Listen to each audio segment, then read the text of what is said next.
transition, keeping an eye on that Detroit housing stock. You're going to see the numbers here.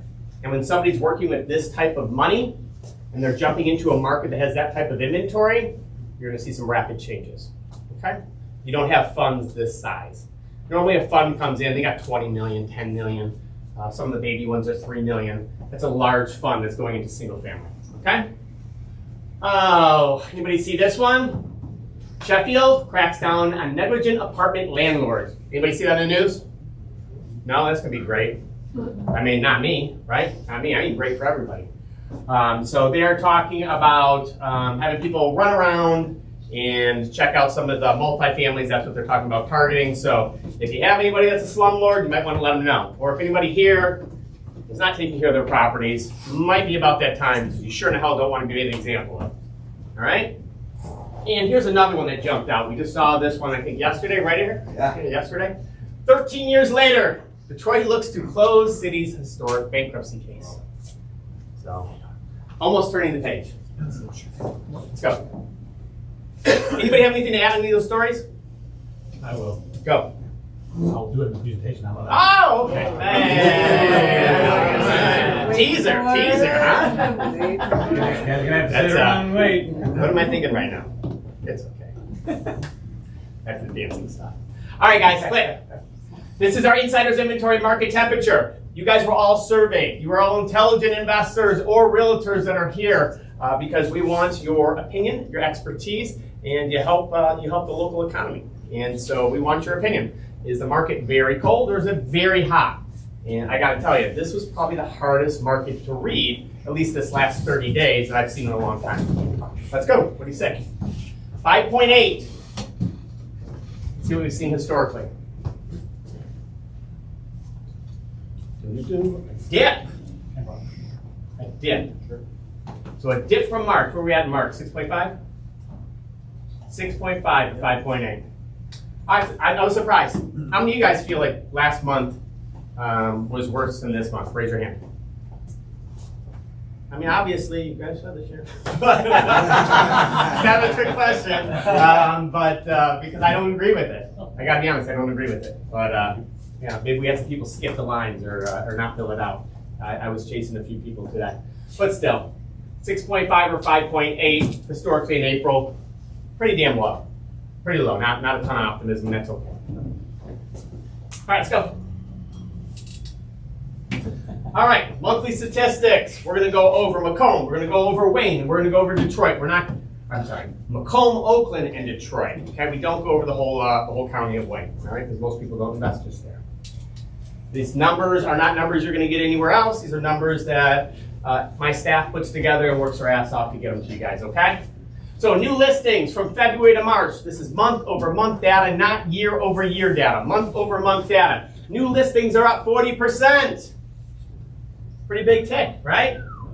Pretty big tick. So new listings are up 40%. Check this out.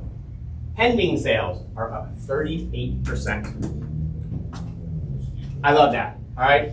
Because we've been seeing these new listings kind of moving in a positive direction, not across every county, as you can see last month in February for Macomb, but we've been seeing this move for a while, and we haven't seen this. We haven't seen this many homes go under contract. So if you're adding 1,263 new listings and you're sucking up 969 of them, how bad is the housing market? It's not a 5.8. Oh no. It's not a 5.8. So I don't know. Some of you guys didn't do the homework when you were walking in here. So, all right, closed sales. Closed sales are up 18% over last month. Okay, which we love that as well. So we love that as well. And remember, some of these closed sales are going to be cash sales that happen quickly. So are we marking things pending and closing things? I think the answer is yes. So we'll get to the bottom of this in a minute. Days on market, we do have a small uptick on days on market, 4.65% uptick, 45 days on market, all right? Don't love to see that, especially when we're in the springtime. Percentage of amount received, pretty flat. Month supply of inventory, which is most important. We're gonna add so much inventory, oh my God. the inventory is coming, the inventory is coming. Guess what? It's not here. We've entered the spring season. We should have a lot of inventory. You build it up through the winter typically. And we have 1.9 months of inventory. Not much at all. Let's go. All right, Oakland County. Matching it again. 1,800 new listings in Oakland County, guys. It's a hell of a lot of houses, right? Look how many we took down. Almost 1,300 of them pending. 46% increase in pending home sales. A 10% increase in closed home sales. Days on market flat, that's fine. But look at this one. Gross. An 11% increase in the average sales price in Oakland County month over month. Especially with high volume, it's very strong. Yeah, that's a big move. It's a huge move. So again, look at the numbers. $415,000 house is now worth $462,000 in 1 month. Not bad, huh? Good job, stock market. All right, month supply of inventory did tick up in Oakland, but almost nothing. 1.8 months to 1.9 months. Just about flat. Got any questions on Macomb or Oakland, guys? No. Bob, you sure? Well, I think that the factor in the market has been the Iranian war and the price of gas. 100%. What was the average sale price for Macomb again, Pick back up. please? $296. This is the thing about Macomb. Yeah. Last month we had an uptick in Macomb of 3%, Yeah. which is very rare in a winter month. Okay, And and then we're pretty much flat here, 1% uptick, so 300. how much did it move? Oh, go. All right, Detroit guys, let's get it. Detroit investors, raise your hand. All right, handful. New listings in Detroit didn't keep up pace. For one, this is good news for Detroit, right? Everyone up was up 40%. Detroit's normally up 40%. Everyone's up 10. So new listings in Detroit goes up substantially from 54 to 61. It goes up substantially from 54 to 61. So that should mean the housing stock is starting to rot, right? But here you go. Price was up. Average sales price $134,000, up 9.32%. I'd love to explain it to you, but I'm not Ricky and Adam's not Lucy. So 5.9 months of inventory versus 5.7 months of inventory. Still a hell of a lot of inventory in Detroit, as you can see. Definitely a buyer's market. It's a buyer's market that's appreciating rapidly, though. All right. Any questions? No? Everybody feel smarter? Just say yes. That's fine. Just say yes. All right, click. Well, as usual, here's our builder settlement. Metro Detroit Housing Settlement highlights. Getting ahead of myself. All right, guys. So builder sentiment in Metro Detroit is cautious. National confidence level in April is lower. Do we have any builders in the room? None today? You got one. Where? There. Oh, Frankie. You don't count. We just put him in the front left, front row. He raises his hands for everything. I make money. I'm a builder. No, Frank and his family have built many, many homes, thousands of homes, of course. I'm just giving them shit. But so yeah, builder sentiment is lower, definitely. But I gotta tell you, mom and pops are starting to get involved. With inventory so damn low, with 1.9, 1.8 months of inventory in Oakland and Macomb, it's starting to become a need. You only flip so many homes. They're getting harder and harder to find. So what else are you gonna do? You gotta do something else. And that's why we have people coming up in front of you guys and talking about different ways to make money in the real estate industry, because it's getting so damn hard to do some of the conventional things that we have been doing. All right. In this group, we just picked up or are picking up 9 lots to start doing some test cases with Warren, Mount Clemens, Roseville. I think that's it. To see who wants to participate and who wants to get a system organized ahead of time. Who wants to play, right? Who wants new builders and people to come into their community, generate new tax revenue for them, and solve their residents' problems. And so we'll see who's gonna do this in this little beta testing, and we'll report back to you guys as we do that, okay? If anybody wants to be involved in that, get with us after the meeting, okay? Consumer sentiment has fallen as well. I'm sure you guys have been paying attention to that.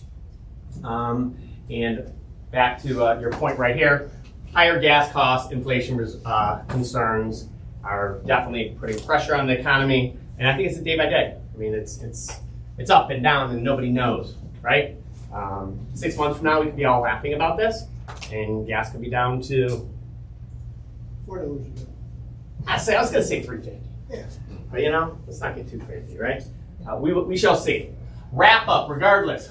Even with the small recent dip, we are at, interest rate wise, what's it at today? Because this is a couple days ago. 6162. 6.1. So we're down to 6.1. So we made even a, what was that? 7.5 actually. It, Was it? forget it. Just Okay. yeah, it's 6. You sell the gold, okay? You Yeah. sell the gold. Let's let the mortgage guy give us the mortgage rates. Appreciate you though. All right, so 6.1, which is great, guys, because we were up to 6. In the peak of this Iran thing, we were at what, 6.6? Yeah, 6.6? 6.64. Okay, so we're down to 6.1. So we're definitely moving in the right direction. And then big point here, looking over the data, I said huge 360 on the new inventory hitting the market. So all those buyers that we were worried about relisting their homes, they did. They're here. They did not just sit on their homes. They're not housing locked. They are relisting their homes. The people that did not sell their homes at the end of the summer, that pulled them off, they are still motivated to sell. So they are definitely still listing their properties. And what I would say here, super optimistic about the market, considering our absorption rate is very, very high for right now. This is not June. Those are absorption numbers for June. Okay, so I love those numbers. It gives me a ton of positive outlook, okay? And then we had an awesome uptick in value for Oakland and Detroit. And the only reason Macomb didn't have that big uptick is because a couple months before, they already had those 2% and 3% gains. So the frost is thawed. I'm all in for the summer market. Things are not going to get any cheaper anytime soon. All right? That's it. Any questions? No? That's like, all right, guys. So with that being said, we have a very special guest. He sat up here the whole time, but most guests hide in another room. So give a round of applause for Mr. Joe Aragona.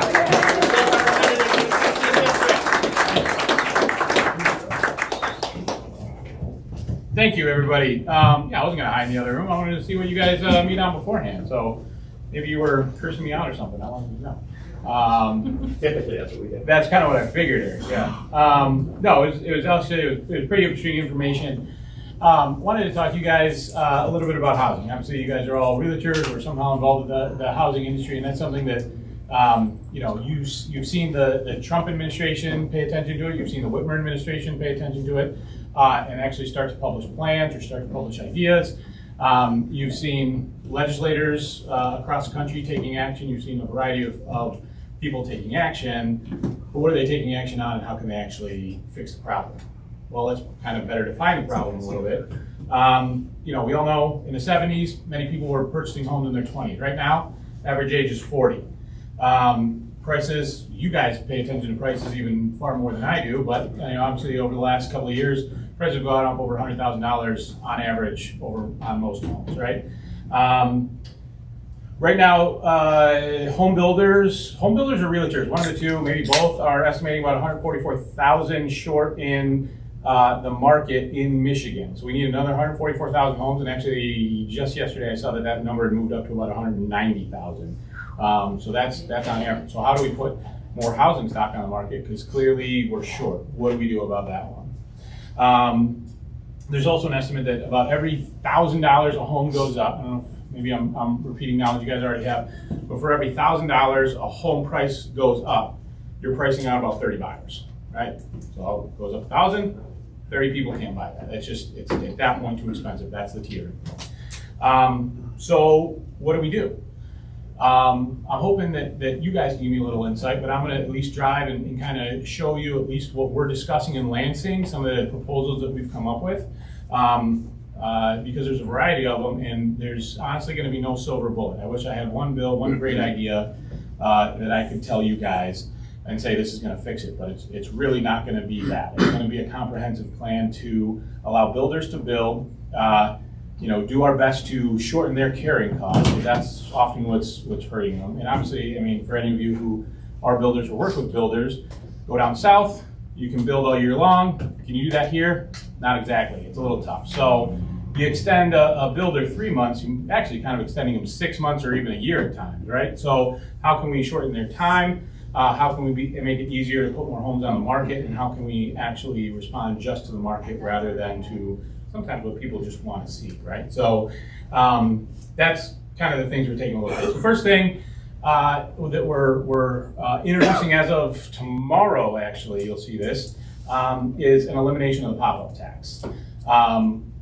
You guys are all aware what the pop-up tax is. Just to kind of put it in more of an anecdotal term, my mom lives about four miles away from me. I'm a good Italian boy, I take care of mom, right? So I'm over at her house, I usually take care of her house a lot. But she lives about 4 miles away from me in Clinton Township. She's in the 18 Garfield area, in the same house that I grew up in. I live at Kassenheinrich. She's got almost double the house that I do, but she pays about 60% of the taxes, right? And that's because of that pop-up. So we're gonna make a hard charge at eliminating that, because I was talking with my mom a couple of weeks ago, and I'm in this house, and it's the same house that you grew up in, and it's pretty much just me at this point, so do I really need this big a house? And I told her, yeah, Mom, unless you really want to move, keep it, because if you go to move anywhere else, you're going to be paying an ass ton more in taxes. It's a lot. I probably shouldn't say that on camera, should I? As a public, well, whatever. Who cares? But you're right. You're going to be paying a lot. Exactly. You're going to be paying a lot more in taxes. So if we can eliminate that, I think you're going to see a lot more elderly people being ready to move a little sooner. They'll get into something that they can manage a lot better sooner.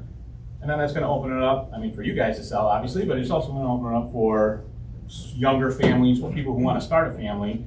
There's going to be more inventory on the market for them, right? So that's the attempt that we're trying to solve, or the problem we're trying to solve with that.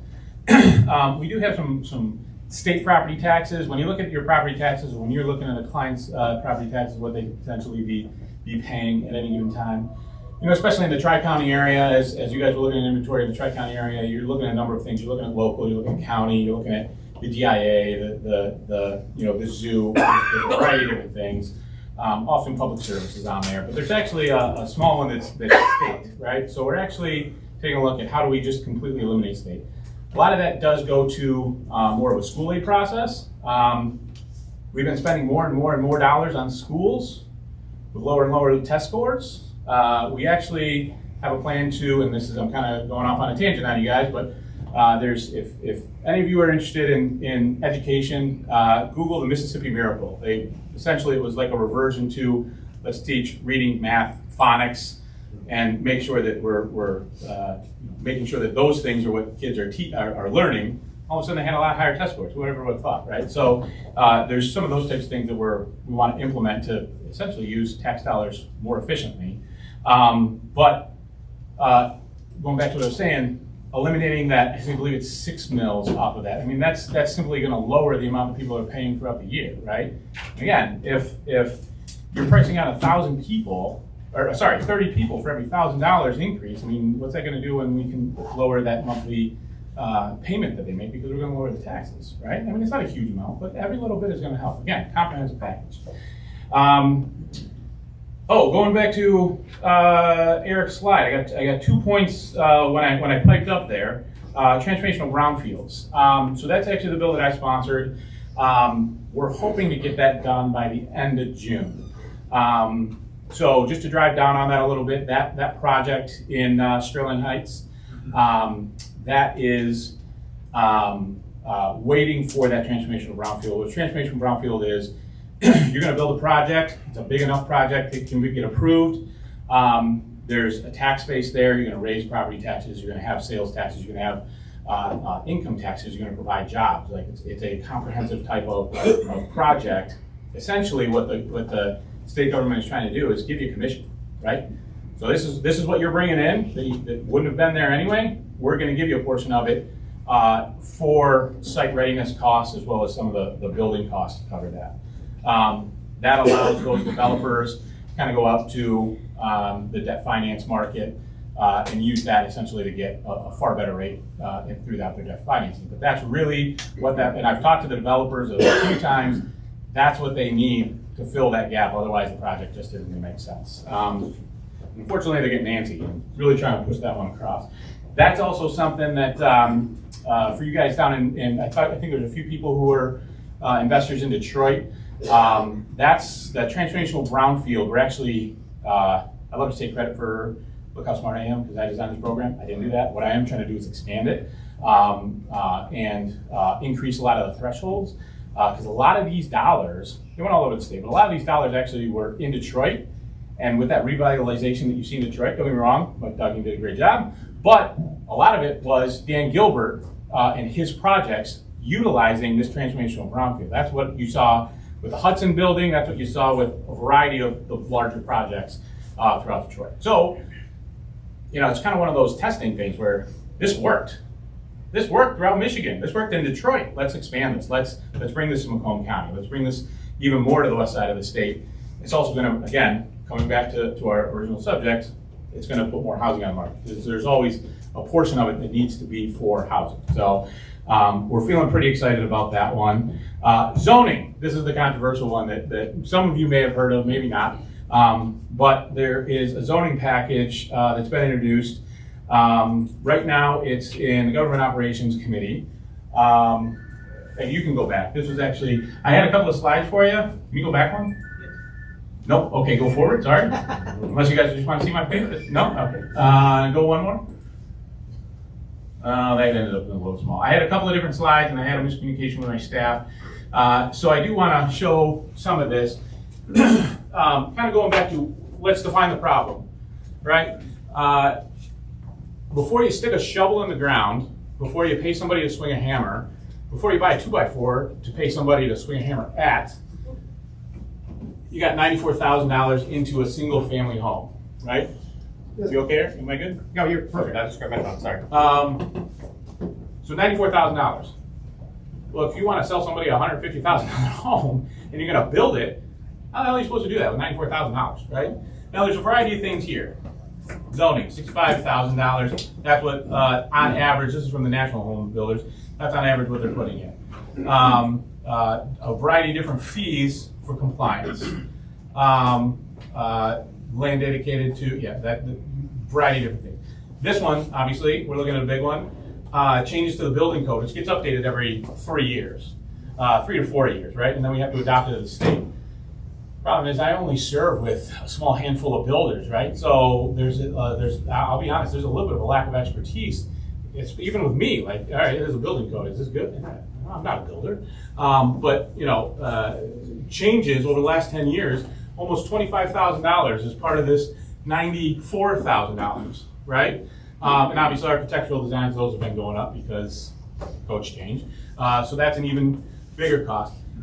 We're trying to change this. We're actually trying to get more input from builders. There's actually, you know, I don't know if you can tell by how I'm talking, I'm a Republican, but under the last Republican governor, there was an elimination of a board that dealt with taking a look at these fees specifically, whether we should adopt them, whether we shouldn't adopt them, because they get handed down from Washington saying, here, just adopt these.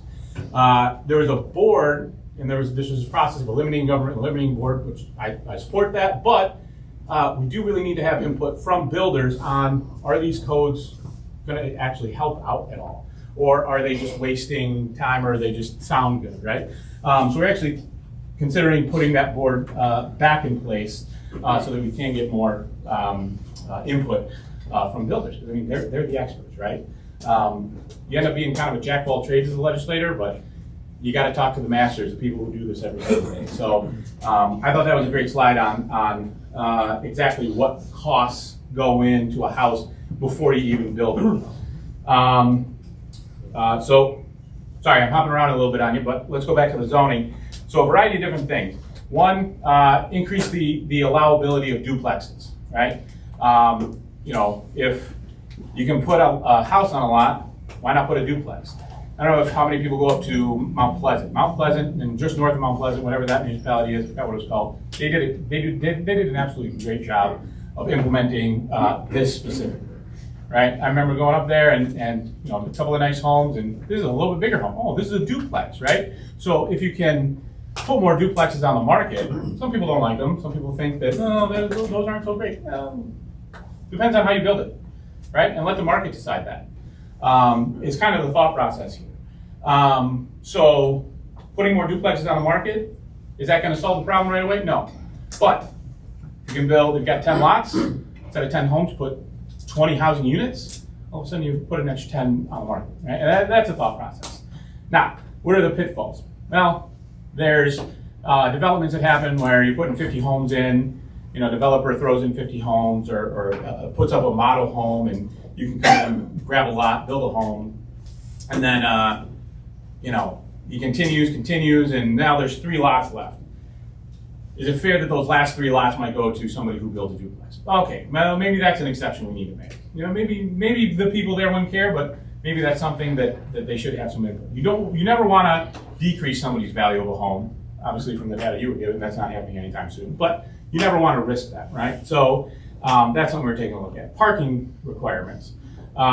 This is especially troublesome when you're looking at like independent living places, right? You go into an independent living place, how many people actually have cars? Not that many, but they are required to have parking for each housing unit. So again, the whole goal of the zoning project was to try and allow a little bit more of just a free market to say, what do you want us to build? You know, what do you want to live in? Well, let's go build it for you. Rather than say, all right, well, the government's going to tell you kind of exactly where, right? And so there's a balance, I think, that we need to strike. I don't know if anybody's been involved in a petition review, so we're changing the requirements a little bit on that. There's times where you show up to a zoning board and there's 1 or 2 people screaming their heads off, and the rest of the community doesn't actually care. Let's try and get a little bit more community input. Dwelling size and lot size. You know, I was hearing from a variety of different builders. There's one builder who mentioned, yeah, I wanted to put 50 homes. I have the space for it. The municipality said, oh, you gotta have 80 acres. Well, that's a pretty big lot size just for a home. And I think the market would be just fine with less of a lot size, but local government said that's what he had to do, and that's what he did. Should we do that? Yeah, again, I think that should be more market driven, and I think if we allow it to be more market driven, it's going to be easier for builders to say, what do these guys need? What can I make money on? Let's build that. Dwelling size. Obviously, if you got $94,000 in cost, you're probably going to try and build a little bit bigger home, right? But if you think you can make money with a smaller home, I live in a 1,400 square foot home. You know, I'm doing just fine. I enjoy my home. That's harder to build nowadays, unless people build that because, you know, again, I'm sorry? They can't make money. They can't make money, but hey, if you can make money, God bless, go do it, right? And I think that the government should do that. Again, if you can make money, go do it. Who am I to tell you as the government whether you can make money or not? You should be able to tell you whether you should be able to make money or not, right? Setbacks. Sometimes there's, again, it's going back to that lot size. You have to have all these setbacks, and that's how sometimes a builder will kind of get their project shut down or shifted or what have you, or it allows for a further negotiation somewhere else, and then he's got to give in somewhere else. That's, again, something where we're trying to just make it a little bit more market driven. And then the last one that is in the package is just on accessory dwelling units, carriage houses, pool houses, that type of thing. You want to build something above a garage, anything like that. Again, is that really going to put that much housing on the market? But no. But if you want to move your kids in, or move grandma in above the garage, or a pool house, or anyone just an additional living space, and you got the room for it, why not, right? So that's part of the zoning package. That's been out there. There's a lot of talk still going on with that. There's a lot of talks going on with local governments, with a variety of different groups. I know Michigan Realtors are supportive of pretty much all these changes. I know builders are, a variety of different chambers, but that's something we're going to continue to work on, as well as obviously pop up and eliminating some of these taxes. Can you go to the next slide?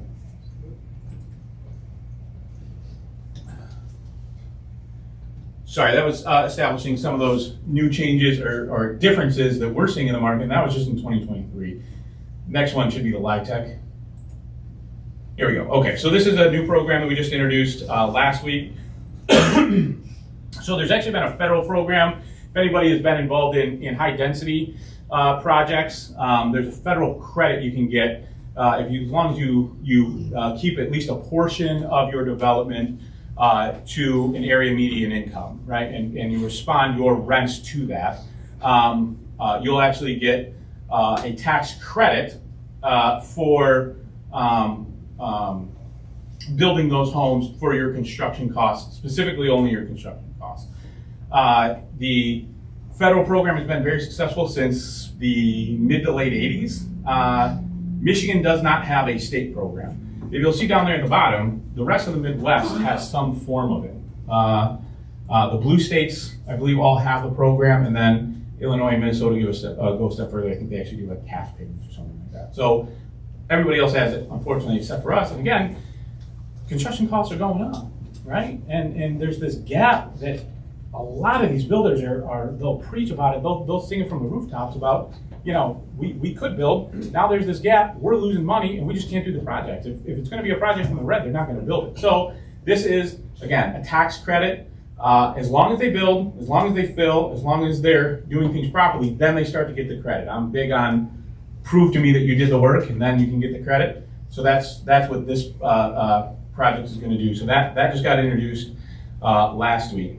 Another thing we're going to have coming is allowing for underground infrastructure costs to again be put on essentially be recouped through future taxes. Right?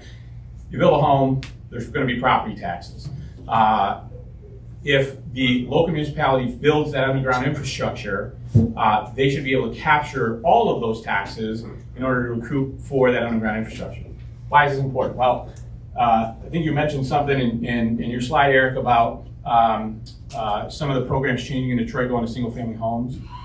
What's one of the biggest problems down in Detroit, though? The underground infrastructure, right? I mean, it's incredibly old, incredibly aged, needs to be replaced. There's places where it's completely failed and they just don't have anything. Well, how is the city going to put in that new infrastructure when that cost for underground infrastructure is skyrocketing, right? Especially with some of the things that Eagle is making them jump through with, wetland permits and all this type of stuff. That's a whole other story altogether. So the idea is put it in, bond out for it. Property taxes are now established for these new developments, right? These new homes. Let's take those taxes and instead of going all the different places the property taxes go back to the local municipality, pay off whatever the cost is for that underground infrastructure. Now going into the future, these homes that are now on the market that probably wouldn't have been because you still got to figure out where to put your sewer and water. Now all of a sudden you have homes. Now you have a tax base, right? So that's the idea behind it. A few other quick bills. Right now, if anybody goes out and builds a 4-plex, 5-plex, 6-plex, that's under the commercial code. A lot more expensive than the residential code. So we'd like to move that under the residential. I'd actually like to go up to 8-plex, but we're still in negotiations on that.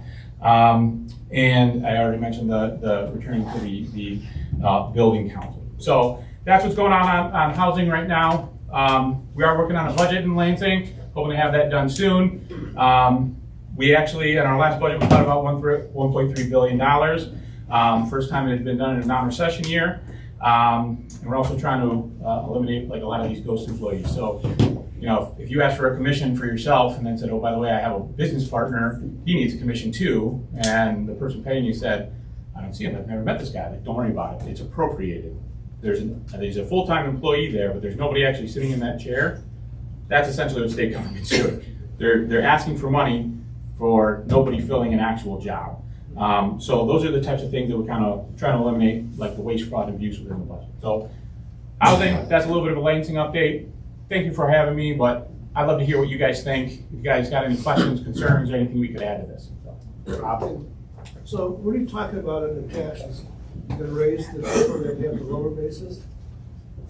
No, we'd rather not do that at all. So you're gonna take and cut the people that have higher taxes? Are they paying taxes right now? Yeah. Good, they should stay the same. You go up by So if you're not- inflation if or you're not- 5%, whichever is less, right? That's what you should go up. So here's the problem.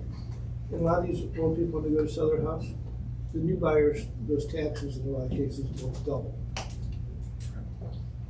If you move into a new house.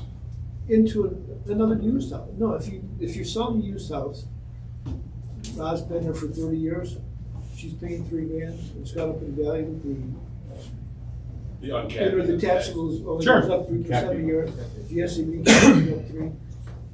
New people pay $6,000 in taxes, you know?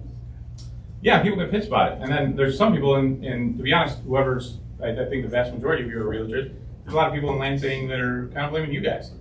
You guys should have told the seller, or the buyer, right? Well, At the end of the day, you guys got, I mean, it's a bit of a buyer beware situation. You gotta know that there's this uncapping. You gotta take that into account when you're doing your payment. What we're trying to do is say, all right, what did he pay when he's selling the house? All right, we're gonna go up nominally for you, but we're not gonna completely uncap, and all of a sudden, he's paying $2,000, you're paying $6,000, because that's ridiculous. And that's what's hurting the market. So what is your exact solution instead of concepts?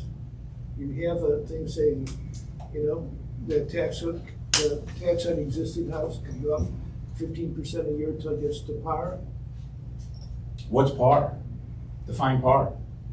Well, every community has a millage rate. Right. So what's the assessed value? Because then you actually need the assessed value, because I can't tell you what par is until I know what the value is, right? So why are we doing it that way? Again, why don't we simply I'm not saying- go up as a I'm not commodity? saying- I asked you how you were gonna do it. I didn't tell you how I thought it should be done. No, I was just helping you. Sorry, I'm not trying to be argumentative, but I was trying to help you to better define your question. Do you want my opinion? Everything should go up, 5% or CPI, whichever is less. When you move, same thing from the last buyer. That's how I do it. Well, there's no change in it. That's how it is now. No, because when you're uncapped, now you go up far more than 5% or far more than CPI, whichever is In my case, more. they're going up 100%. So how does that help, say, your mom? When you say you want to get rid of the uncapped, how does that help mom? Yeah, great question. So, she wants to move from her current house, which she's been in for 35 years. Yeah, Now she's gonna go to a different place. It's just her, she's gonna be in a smaller place. sure. I'm gonna reduce my payment. Actually, she doesn't have a payment right now, but let's say she had, I'm gonna reduce my payment. Sure. My payment didn't go down. In fact, it went up. Why? Because Property. I have so much more property tax. So is it like a So- transfer? Oh, sorry. that's Yeah. the question. So if you're paying, whatever that previous owner paid, Mhm. right? And you're, again, only going up to 3%, 5% or CPI, whichever's less, from the previous owner, why should there be a change from owner to owner? Are they using less taxes? They're using more taxes? Is there more benefit there? No. Let it go up a steady amount. My idea is also, when you had the dip of 08, 2007, 08, 09, obviously property values went down. So That's another way you can defend against people who might not want It that. sounds like it's helping the new buyer. Yeah, How does exactly. it help mom? She's buying too. Because she's the new buyer. She's buying She somewhere else. can't afford to buy another house with new taxes. It affects Same the thing new- applies to so her. the seller, when they go to buy property number 2, they're not seeing as They're big a they're spike they're on not getting that- that huge jump up. Yep. Right. Exactly. So it's going to be even across the board, and that's again, that pop up is what kills elderly from the move. Yeah. My payment is X. I think it's going to be half of X, and it's 1.5X. What happened? Oh, it's pop up. All right, I'm going to stay in my house. My house that it can support a small to medium sized family, but why would I want to move? Because I got to pay more dollars. That would be more beneficial, I guess, if we were to find another seller who had been in their home for quite a while, right? Because if the property's transferred a few times, it's gonna jump up in the basis, and that's not. Yeah, so you just hit something. So what if I'm in my house and I've been there 30 years and my neighbor just moved in 2 years ago, and now we're going to implement this change? Well, now I'm paying less in taxes than my neighbor, far less, right? Yeah. So how do we do it? And that's again, we're just introducing this. That's one of the issues that we know we're going to have to solve before this gets to the governor's desk. How do you do that? Do you do 3-year look back and allow for pop-ups? Do how do you solve that? And that's, I'd love to sit here and tell you, I have a plan and this is exactly what's going to fix housing. I might be one of the only public officials who's going to tell you, I don't have the entire plan, man. We're working on it, though. So, yes. Hey, Joe. First of all, I want to say thank you for that very informative presentation. Took a lot of great notes, and I appreciate your time today. I'm Maria from the Southeast Michigan Chamber, and we have a lot of members that are builders and developers that are very appreciative of this legislation bill. You mentioned that you could use some of their assistance. One member of ours has been a builder for probably 5 or 6 decades, so he has seen the transformation of the legislation going from very lenient to very strict and costly. How do they get in touch with you to become part of the panel that you can consult with to get more information from them? Yeah, so we're still taking information. I mean, if you want to give me my cell phone number, Mary, you know Carrie. I mean, if you want to work together, I'd love to sit down with them. If you guys got groups of realtors that want to sit down and talk, you know, I'm always open to do that at any time, weekends, whatever, doesn't matter. Because again, we're trying to solve the issue for the entire state. And again, I've never had my real estate license. I've never, you know, built anything. Well, I've demolished a lot of stuff, but I've never built anything. So, so yeah, any info you guys can provide it. Thank you, appreciate that, we'll reach out. In regards to ADUs, Yeah. how would the tax pan out with ADUs? That would get, well, so if you have an older house and then you add one, right? So I think the assessor, I mean, he's actually gonna add to, he's you know, you're not gonna be paying the same rate square footage, you're gonna be paying whatever that current rate is. How would that, are you asking how that would happen? Yeah. With taxes? Yeah. How would that? Yeah, so that's how it happens now if you're allowed to build it. What we're saying is, you know, hey, if you want to, you should just have the right to. Now, governments can say, well, we don't want them here, or we don't want them at all. You know, that's what we're trying to solve. If you want to build an additional living space, if you want to add on to your home, that is technically can. But normally, what assessors do is if you build something of that nature, that addition is then taxed differently. Right, it's taxed at a new rate as if you just bought, rather than Okay. And the second part is, I know California introduced, they call it Senate Bill 9. Okay. In regards to, like, if you own a lot or something, you can build, is there a limit as far as how many ADUs you can put on one lot? I think we only limited it to one, but I gotta go back and double check. That honestly wasn't like a, you know, we wanted the option for people, but I never actually took a look at how many you could. I thought it was only one though, so I'll double check on that. So. It is just one, okay. Yeah. Any other questions? I have a question. I'm not sure if it's related to this or not, but the problem is, like what we were just talking about, like people that have been in their house for over 25, 30 years, right? And they've been lower in taxes. Let's say your house is fully paid off and you want to take some of that capital and you want to go buy a condo. The problem with that is that now you have the association fees. The association, the HOAs is ridiculous. Mm-hmm. Plus your tax is going to go up. So you really might as well just stay at your own home than buying another, even if it's a condo, or, you know, even if you pay it off in full, you're still going to have the taxes and the association fee, and it's probably going to come out to like $800-900. I mean, there's a lot of association fees out there for like $250-300 a month. How do you unwind it though, is the problem. Like he's looking at a compromise of, as dear senior citizen has been, or not senior citizen, somebody that's owned a house for 20 or 30 years and new person, let's split the difference. They're trying to come up with a compromise because the truth of the matter is these people are locked in and it should have never been done. The free market should have been what's motivating people to move. Our communities around here with high millage rates, people should want to move out of. In our communities with low millage rates, people should want to move into. But it doesn't matter because people have already lived in them for 30 years. So if they move into the low community, the rates are going to be way higher anyways. So you need a level playing field. You need the millage rates to matter, and they need to come up with a common sense solution. Yeah. So having forums like this and talking to people like us is the way they're going to come up with it. So.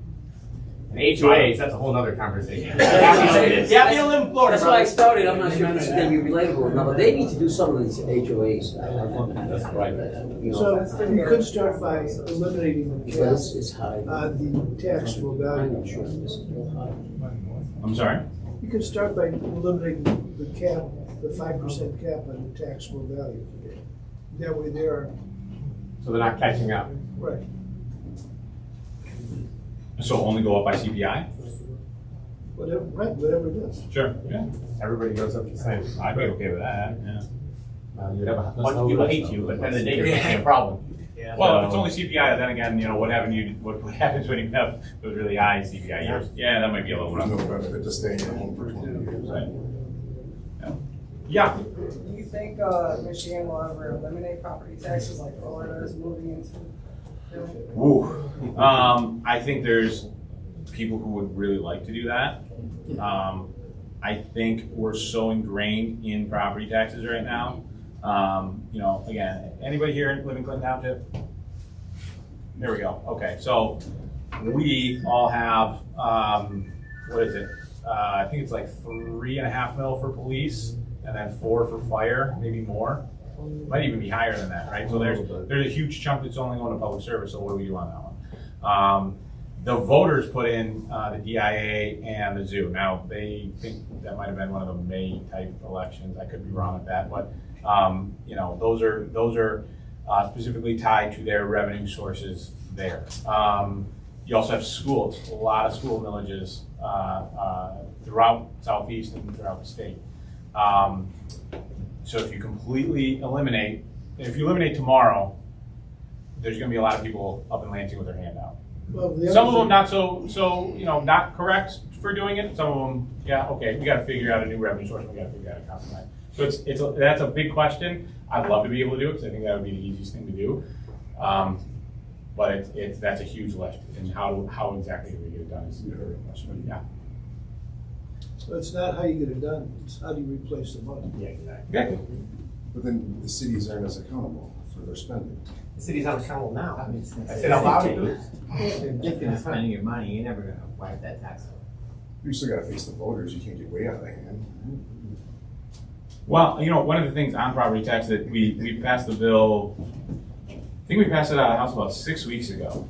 Basically said that any type of millage increase, especially like for schools, because often schools, they'll put it on a May election. How often do you vote in a May election? I do, I'm a nerd. Vast majority of people don't go, like they don't even know that there is a May election, right? Yeah. You put it on a May election, you let your supporters know, and it's a lot easier to get it passed, right? Well, shouldn't something like that be on a November election? I mean, some people vote, some people don't, but the vast majority of people in any given year are gonna vote in November, so let the majority of the people decide, not in May. I think that'll make it a lot easier to say whether the voters actually approve of that millage or not. So, And also, it's gonna have a lot more people taking a look at, oh, I get to go vote whether I get more tax more now. have you made that proposal yet to change it? What? That all those special elections would have to coincide with the election in November? Yeah, I passed out of the House, I believe, 6 weeks ago. Look at that. Oh, man, I got you. So that's So, call your senator, tell him to bring it up. Is it, I'm Yeah. naive on this, with the millage for the schools, right? Do they attach other spending things to the schools and, hide it in there? Because people tend to want to support the schools, pulls at the heartstrings. You make a great politician, man. I'll find a spot for you to run. Are they sneaking other stuff in there? Yeah, I think you definitely talk to a few people who would say, oh, this is for the schools, and this is for learning, it's gonna be detrimental to schools if you don't pass it, whereas it's not. And maybe it's actually for things that the schools don't necessarily need. I'm speaking in broad generalities, by the way, all across the state. The track getting redone, the football field getting upgraded for the third time. Yeah, which is great, but at the same time, doesn't need to get done. It's community-based on how interested they are making that happen. Yeah. Like I said, figuring out a way to make government a free market enterprise is good luck. Yeah. I mean, that's the truth. Yeah. You have property values go up every single year. You have commercial taxes go up at a rapid rate. And here you are, asking for millage increases. Every year they should be going down, or at least moving in the other direction, and that doesn't happen. So it's good that we have politicians like Joe working, or at least trying to come up with creative solutions to fix problems. Because if you didn't, look at 08. Look where those values went. Look where they are now. And there should be money falling out of every cruiser and every trunk driving in and out of City Hall. And that's not what's happening. Right. You just spend and spend and spend and spend. So that's where you gotta go back and say, what's my political values? And it's not about being in this camp or this camp. It's about looking for solutions and trying to run government efficiently, which is hard. It's not an easy thing to do. Everybody wants something. I prefer public servant here. Yeah, well, we'll work on that for you. Anything else, guys? I have a question about, if you go back a few slides about cost, 94,000.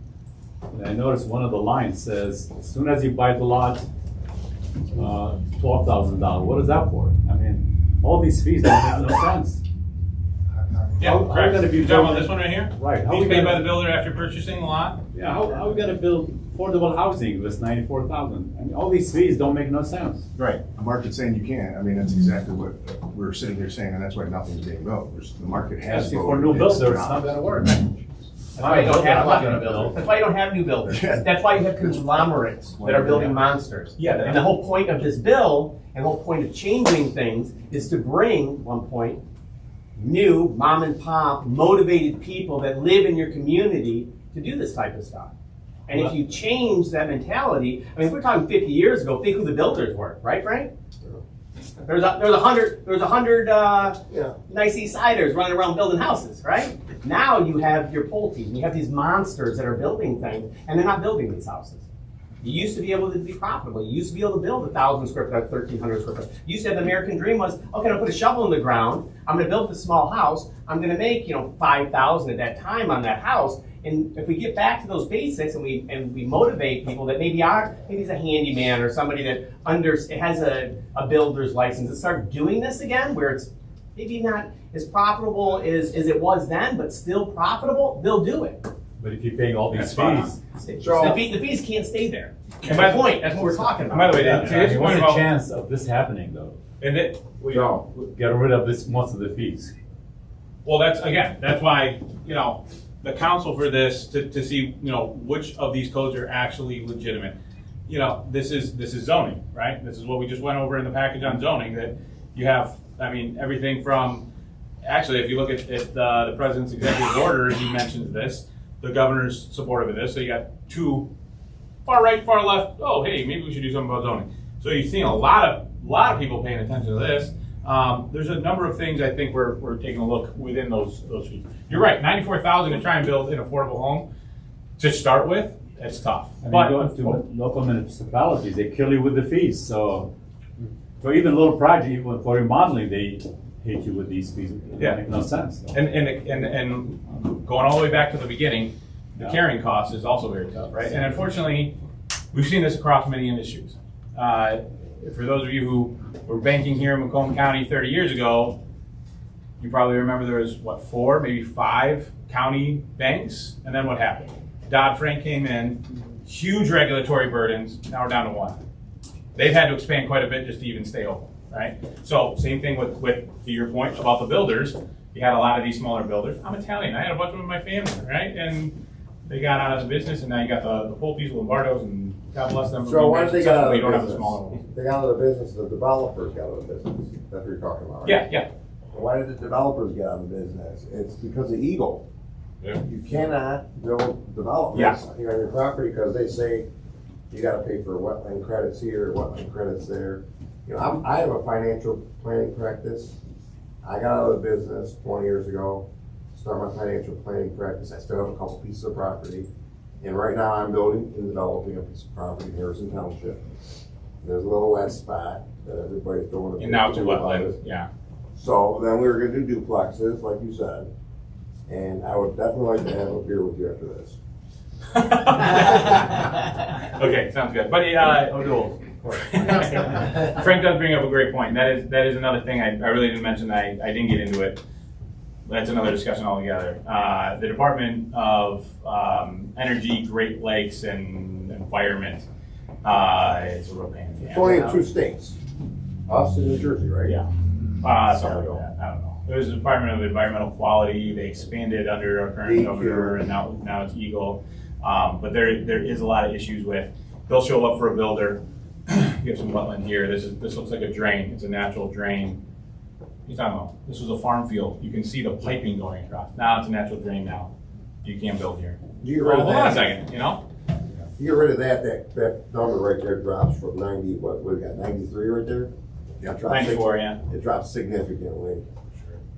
Yeah, but In then regulatory you nature. build your affordable housing, and then everybody's back in If business. you sit down with him and his old man for 20 minutes, Yeah. that would probably be valuable. Okay. You got something, Jason? Yeah. Sorry, So, yeah. so hearing about this, you know, in the news a couple weeks ago when it was making some local rounds, it was a great tie-in also with something else that you brought up about the brownfields. Yeah. I think until you get into exploring what brownfields are and how what that means, can we show hands? Who knows what a brownfield is and what that involves? Can you maybe Not a lot. can Yeah. you let the group know? Because this is guys, when you're out there looking for the next great project, right? The untouched gem. Listen to what he's going to tell you about what a brownfield entails and how many different opportunities you probably drive through every single day all around the county and pass up not knowing, hey, you can get a big chunk of that taken care of through that brownfield grant. Yeah, so that you bring up a great point, because one of the things we're taking a look at with this transformational brownfield bill is how to allow for smaller projects too, right? Because again, here, I'll tell you about two of the projects, and you're gonna say like, well, those are huge ass projects, right? But we do wanna kind of bring this down to a smaller community level. Two of the bigger projects were the Hudson building, like I mentioned, and then the one that a lot of people, especially like a lot of economic developers at the state and at the county, in fact, you said Vicky's coming next month, ask her about this. One of the shining spots with Transformation Brownfield is Jimmy John's Field. Sorry, Huntington Field. Now. UWM. That's where I'm based. Make it Monzo Group Field. Lease is up in 10 years. So, yeah, right. The Hudson building was the site of the old Hudson building, and they, when they imploded that, they said they took all that stuff and moved it. They did. They just pretty much buried shit. I mean, it was just like covered up and nobody will know. Well, what happens when somebody wants to build on it again, right? Way cheaper to build on Greenfield than on that. How do you fix that, right? So again, you're using that additional tax revenue that's coming in to remediate that. The ball field, I believe that was a dump, like an actual garbage dump. So all that had to be taken out. You had to scrape down to below clay, I think, and then build up. Again, a high cost, but to remediate, to bring it back into what it needs to be. And then I believe under the transformational brownfield, I gotta go back and look. I think you can do some of the building costs. Yeah. Yeah. Yes. Yeah, so that wouldn't have gotten done without a brownfield tax credit. The pine knob. There's also some local tax credits. If anybody's actually interested in brownfield, so there's transformational, but there's also a few others. Vicky will know a lot about this. This is what she does. So there are some that go through the county. They're very great programs. There's some grant funding. There's also a revolving fund at like a 1% interest rate. It's great. I have another question. Yeah. For seniors, a lot of seniors can't afford to pay their taxes, property taxes. I mean, is there any way that they can be capped so taxes don't increase? Let's say if somebody is above a certain age. But if they keep going up, then they're being forced out of their homes. So property taxes, again, are 5% or CPI, whichever is less, right? So it shouldn't be going up too much, I would hope, but I do feel for seniors, I mean, if you know anybody in the area, call our office, we'll see what we can do to find them programs to help. But again, if they move, it's No, gonna we're way not up. moving now, actually, just to stay there, Right. they become too high. Right. So, anything else? Thanks, guys, appreciate it.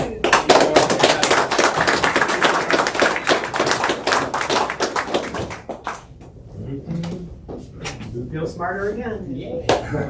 I did. Q&A.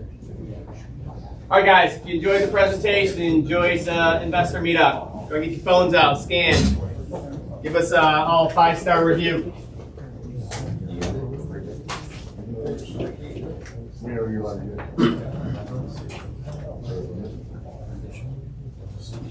Unless you work here.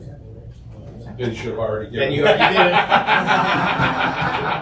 I mean, Jason, damn you.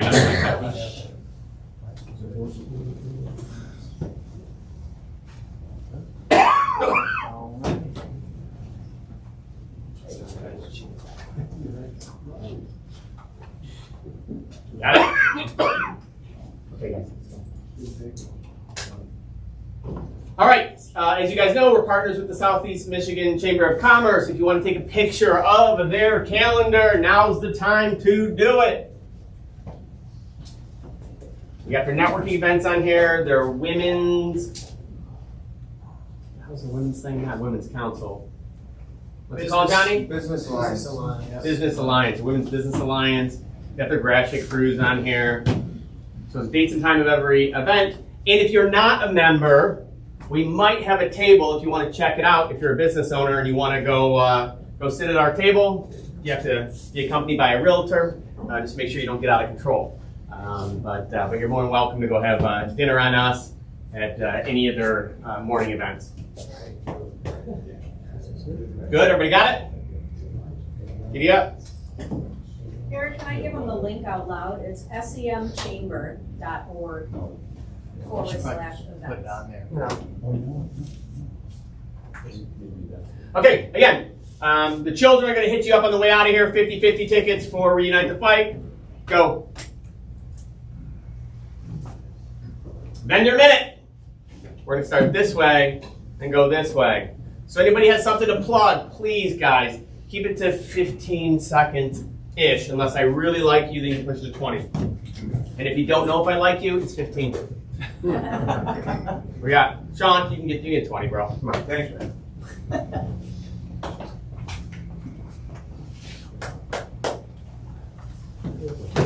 Hello everyone, my name is Sean Norsegian. I'm an attorney, can help you. Most of my clients are investors, do a lot of evictions, quiet titles, but more importantly, I'm an ear. So if you ever have any questions, I'm always here. I never charge my clients to talk to them. I'll be around. Thanks, sir.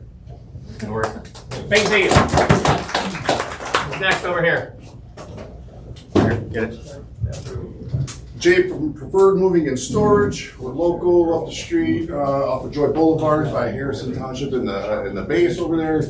We do commercial moves and industrial moves, of course, but we specialize. Our bread and butter is, homes, people that you talk to every day. I'd love a referral. Be happy to take care of them, and of course, take care of you guys. Let me know. What do you want? Steak dinner or whatever? It'd be my pleasure to serve. Back roast for Jay. You like that? You like that? All right. Thank you. Okay, we clap after everybody. Okay, guys. Todd, you leaving? Yes.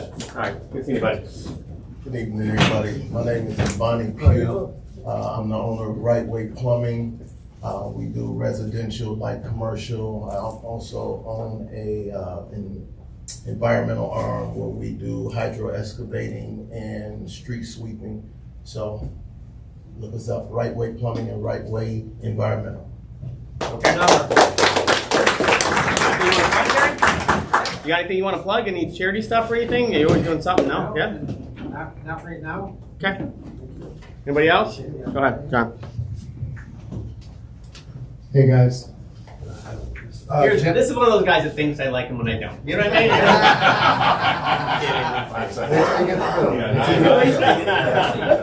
mean? John Van Loon here, Goosehead Insurance Agency. Anyone have a Northern Michigan property here?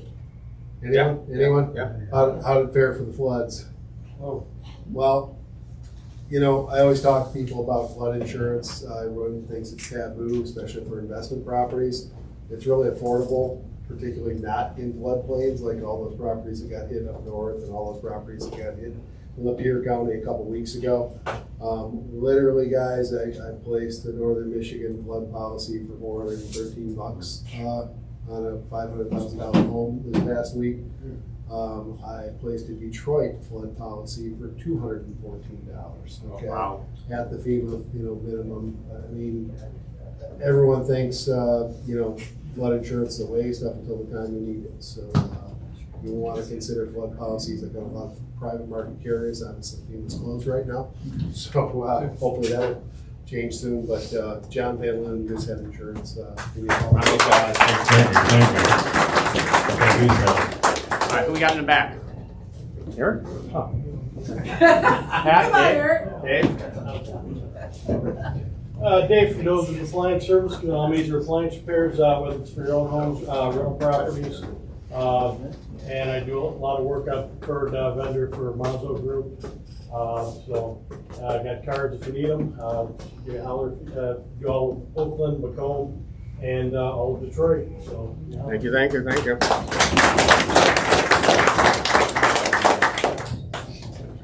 I wish you would have thrown it. No, I'm not gonna throw your mic. Good evening, everybody. My name is Ali. I'm with Michigan Wholesale Floors. We're a leading distributor in the Metro Detroit area. We distribute a bunch of flooring products, vinyl flooring, hardwood, tile, etc. We even deal with cabinets and countertops as well. So if you're a developer, builder, realtor, investor, anybody looking to flip, we're definitely your plug. So if you guys need anything, let me know. If you guys need cards, I have cards. I'm more than happy to speak to you guys after the meeting. All right. What are we doing next time? If we're streaming this, maybe they come stand here. What the, you know? Yeah, it's probably not a bad idea. Joe, you wanna go? No, I'm not gonna go there, but I'll stand up. Come on, man, you get in shape now. You're tanning. Now you can't stand in front of a camera. Seriously? Joe, Matt, Sean, we are Michigan Mortgage Pro preferred lender of the Monzo Group. We do your primary, secondary investment, DSCR, ground up construction, fix and flip, fix and hold. We just launched commercial as well. And then for your realtor friends here, if you have any tricky one-offs, we have no income loans for primary as well, and also manual underwrite all the way down to 500 FICO score. So you have a problem, we have a solution. Joe, Matt, Sean, we're here for y'all.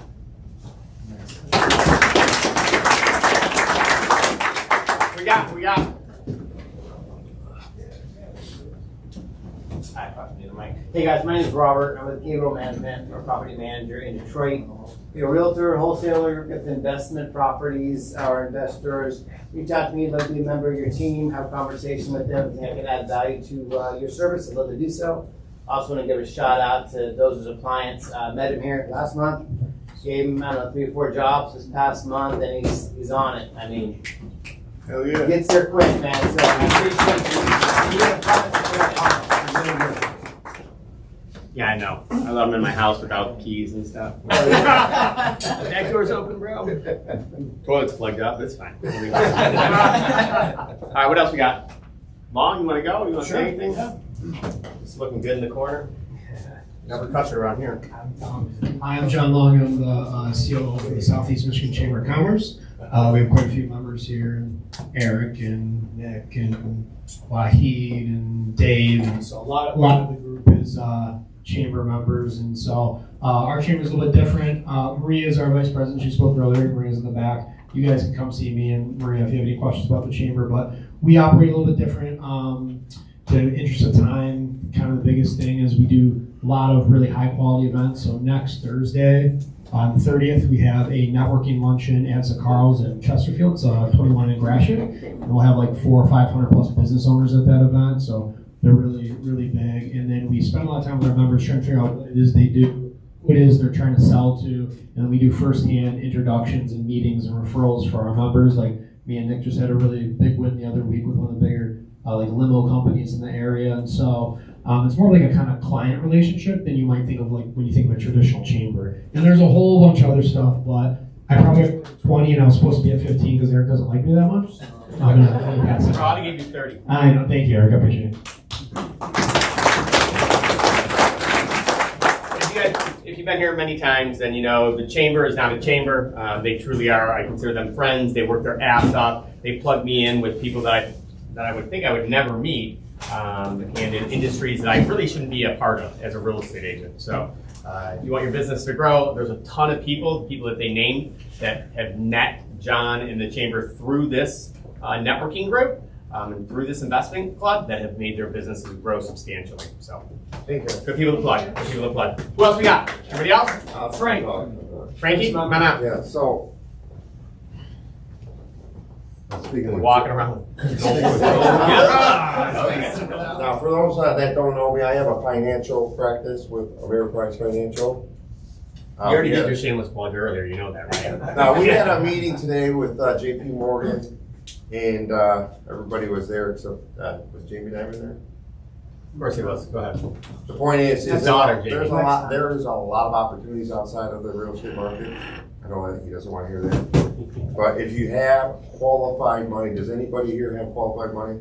If you don't, you have to leave. Just raise your hand, say yes. Come see me afterwards, especially if you want to hear about opportunities like tech and SpaceX and all that other good stuff. And that's all I have. Oh, by the way, this is my new business associate. His name is Michael. Welcome. Hi, Michael. Michael, We're all friends. He just retired from the Air Force, so you know. Air Force.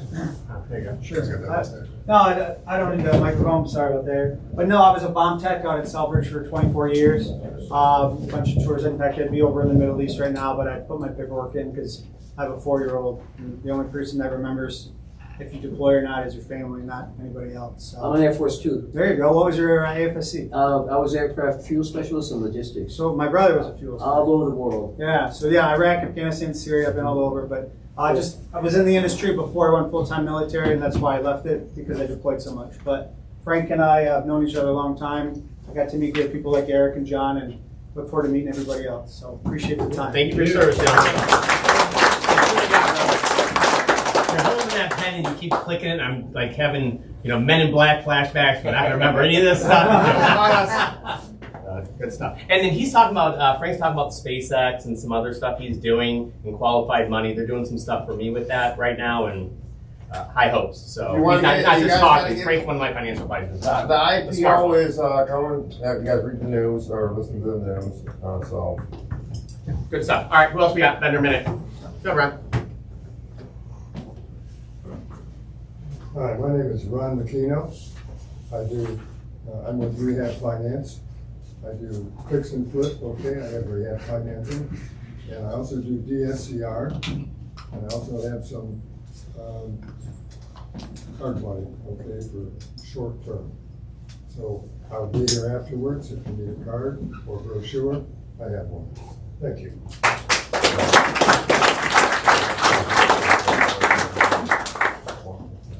Our last call, vendor minute. I got it. ACS Roofing, we do residential and commercial roofing. We also do gutter repair, roof repair, Windows and now? soffit. Yeah, and windows as well. Cards are right up there if you're interested. And he has lost a significant amount of weight, David. Yes, I have. He's wearing green. They changed their clothes from blue to green.